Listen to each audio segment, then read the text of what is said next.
Afrika nzimugiye muri histoire niyo yigishije gufungura ibindi bihugu. Mu bisanzwe nk'inyama hari inyama bita ikindi. Ninde yigeze abona bayishusha?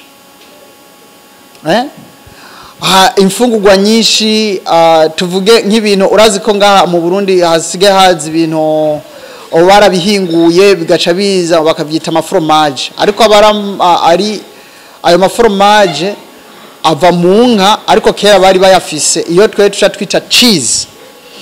Ariko iyo cheese kuva kera mu Burundi bari bayafise ya mavuta y'inka yagandana bakaza barashira ku bintu abasiga nko gukantu n'umuntu yanahiye mbere barabikoresha. Ariko haci hazi ubundi buhinga barafata iyo cheese ayo mavuta y'inka bayakuramwo cheese. Mu Kirundi rero mwe mwita fromage, ariko mu Kirundi sinzi ngo nayivuga gute, sinzi ngo cheese fromage mu Kirundi tuyite gute.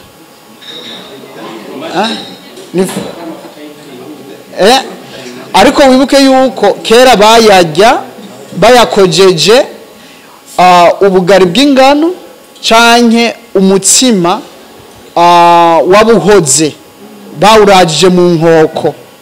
Ico gihe bazari imfungurwa baca baha abantu bakomakomeye bagwana ingamba barinda kugira indire c'umwami. Muri Ethiopia birahari, muri Egypt birahari, nuko mutarashikayo benshi barabigenda bakabiraba. Inkoko burya yari nzigama rugo kubashiramo imfungurwa zigahoreramwe nk'uwo bitwa umutware yagiye ntibamushuhiriza avyutse mu gitondo yikanguye baca bamuzanira ibyo byo gushusha ngo kuva kera oya barabesha, kuko no guteka vyaje mu 1800 n'ayandi, ariko kera barotsa. Guteka vyaje nka kijambere ni nka innovation bagiye baragira, ariko kare barotsa baragira ibiyigira inka bakayibaga canke impene bakayibaga bakayitara canke no hanze umuri no misi baragira buca ntucu yiguriraho inyama ubwo nyene. Twebwe turarindira indwi zibiri inka wayicuritse indwi zibiri niho ubona kuyigira ukayibucaringa hanyuma ugatangwa kurya inyama yazo. Rero ngaha muri Afrika canke mu Burundi uwo muco twari tufise kuva kera, nico gituma no kuramba baramba bari bafise n'inguvu, kubera izo ndya zihoze ziba zifise ukuntu zica ziza zigafata umubiri naho ubutaburame ubase uzofata ikino gihoze n'ikino gishushe. Ivyo byose ubishize hamwe ntibiza kuba bifise uburemere bumwe.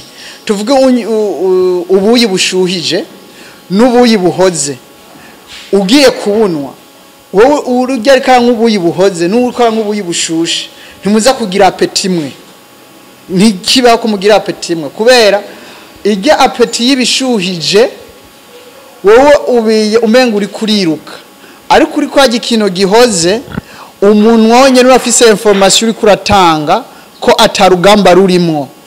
Umva amate ntari karaza kugwanya n'umuriro, ubwonko buri pose, umubiri uri pose, nta dangerous tuivuge gute, nta mpanuka iri kiritegurwa mu kanwa.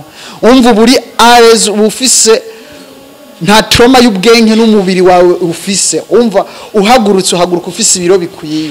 Ariko uzurabe twebwe nk'iburaya kenshi ushobora kugenduranywa gahawa canke iyo bita cappuccino canke ibindi nyene baba bateguye byo kunwa ugifise uku wowe ugenda uvuga ati nkasukayo byinshi ndasha.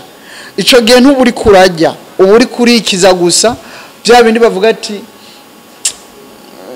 sinze kugwa mu bantu, ariko gufungura birafise amategeko yabyo. Rero bavuga ngo gushusha n'igirani, ego shusha wabyandikiwe na muganga, ariko mu mategeko yo gufungura indya zihoze zimeze neza zihoze zituma amagara yawe amera neza.